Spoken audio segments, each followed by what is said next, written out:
What if Maul and Savage killed Darth Sidious on Mandalore?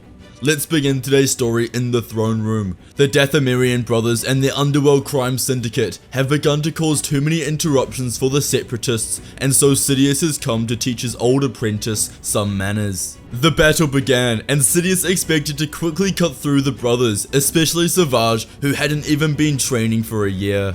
But he underestimated his old apprentice's strength. The second their blades clashed, Sidious knew something was different. Maul was ferocious, powerful, and ambitious. He acquired the true characteristics of a Sith. From the entrance of the room, Mandalorians entered and began firing at Sidious, causing his focus to divide. Maul took this opportunity and ignited the dark saber. He pressed forward and dueled with all of his might. Sidious couldn't handle the constant pressure and eventually faltered, allowing Maul to raise his blade and kill the Sith Lord. As Maul stares at his former master, he laughs. He has killed him. In this moment, his arrogance would take over and he would declare himself the main Sith Lord in the galaxy after dethroning his predecessor. With Sidious out of the picture, Maul and Savage were able to increase their operations across the galaxy. He raised his army, gathering allegiances from the Mandalorians, Black Sun, Pike Syndicate, Hut Clan, and the Night Brothers. His army was extremely powerful, and together they invaded other settlements. Maul dubbed his army the Shadow Collective, and they were absolutely unstoppable. Their leader Maul was a Dark Force user who wielded both a red lightsaber and the dark saber, allowing him to unite all the clans of Mandalore to his cause. They began small, conquering the planets in the Mandalorian system such as Mandalia and Kalevala. But as they ventured out beyond the Mandalorian system, their power truly began to flourish. They acted as knights of the old age, entering colonies and slaughtering everyone in sight. Either you joined the army or you died. There was no choice. Maul and Savage were ruthless. Maul was the brains of the operations, deciding where they would travel and their battle tactics. But Savage was the enforcer and carried out every execution possible. His lust for murder was unlike anyone else in history. The Shadow Collective gained the attention from both the Separatists and the Republic, who acknowledged their growing power and were worried they were becoming a formidable threat. The Jedi Council especially knew the power and strength of Maul, and when Obi-Wan returned from Mandalore, he made sure the Council understood the great threat that Maul posed. The Shadow Collective built up their followers over the course of months, and they were ready to take on larger fish. For their biggest campaign to date, the entire Shadow Collective army invaded the planet of Moonalist, committing mass devastation and brutality. This was a feat that even the Republic hadn't been able to accomplish. Maul traveled there himself, and when the planet was his, he made a very public statement of beheading their leader, San Hill, in front of everyone. This recording was sent to the Republic and Separatists, where Maul announced that the Shadow Collective was officially entering the Clone Wars and would murder anyone in their path. Compared to their opposition, the Shadow Collective didn't have many troops. However, each soldier in the Shadow Collective was on average better than a soldier from the Republic or Separatists. This was extremely true for the Mandalorians, who outnumbered the droids 20-1. Back on Coruscant, news of Palpatine's death spread like wildfire. No one would discover that Palpatine was the Sith Lord. Instead, Maul would have used his murder as leverage for fear, explaining that he alone murdered the Chancellor of the Republic. This caused panic and mayhem in the capital, and the Republic struggled desperately to elect a new leader. Palpatine had been in office for over 10 years, and his death threw a spanner in the works. His successor was announced to be Padmé from Naboo. This appointment was initially well received, as the people who knew and worked with Padmé always found her to be an incredible person. With the death of Palpatine, the pro-war faction in the Senate had lost its influence, and Padmé began advocating for anti-war sentiments. However, Padmé was not effective in times of war. She truly believed that the war could be stopped with diplomacy, and she attempted to speak with the leaders of the Separatists and Shadow Collective to call an end to the fighting. But you can't reason with terrorists. Dooku or Maul did not care how many innocent people died in their pursuit of power.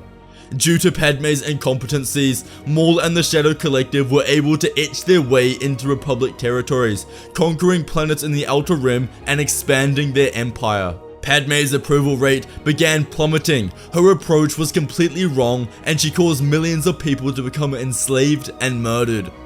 From behind closed doors, Anakin Skywalker attempted to help her as best as he could, but Padmé was too kind of a person to lead in war times, and she wanted to do everything possible to stop the fighting. However, the reception of her approach couldn't be ignored. People of the Republic were calling for her resignation and had become terrified that the Shadow Collective would invade them next. With assistance from the Jedi Council, Padmé had to launch several campaigns against the opposition. This was able to stabilize the position they were in and allowed them to not lose any more planets. As for Dooku, with his master's death, he became the main Sith Lord in the galaxy and would continue his role as leader of the Separatists. His approach to warfare didn't change drastically from Sidious's. He knew the greater goal and mission and just kept fighting and invading worlds. However, he had never realized how much of a threat the Shadow Collective and Maul was. This was a war of egos and to discover who the true Sith Lord was. Both Dooku and Maul had been apprentices to Sidious at one point in their life, so they each had claims to the title Sith Lord. But there could only be one line of Sith, which means that one of these men are mere pretenders. Dooku knew he had the strongest claim to the throne, but he was surprised how Maul had the strength to kill Sidious. In the back of his mind, he wondered if he would have been able to defeat him. The Shadow Collective had caused significant damage to the Separatists. They can invade dozens of small settlements and eliminate the droids. Droids were incompetent and couldn't fight. When placed against an army of Mandalorians and Night Brothers, they stood zero chance. Maul caused immense problems for the Separatists when they knocked out Moonalist, one of the cornerstones of their initiative, leading to one nation leaving the Separatist Council. Dooku was getting desperate, and he knew that if he wants to win the war, he needs to eliminate the Shadow Collective now. He and Grievous discussed the potential invasion of Mandalore, where they both lead the droids into combat. With their massive droid production, they would outnumber the Shadow Collective forces by 10 times the amount of troops.